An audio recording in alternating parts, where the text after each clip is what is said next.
Hey guys, this is Hunter at Vapor Honing Technologies. Today we are back with a turbo exhaust housing. As you can see, this housing has a lot of staining on it, and our goal is going to be to remove that today and get a very polished finish for the customer that sent this in. We will be back with some final results in just a few minutes.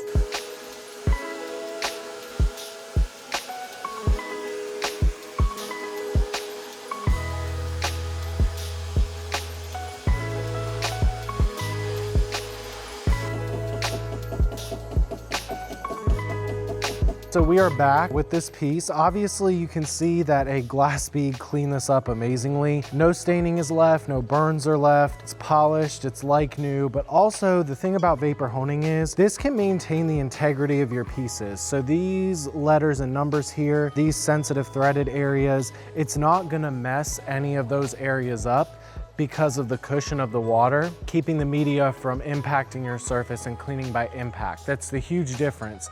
This is cleaning by flow, so the water cushions the abrasive hits the surface and skids off, so it's not tearing up, removing any metal, getting pitted in the metal, no warping because of heat friction. There's so many advantages to this process that you can take advantage of as well. Give us a call if you have any questions, 828-202-5563.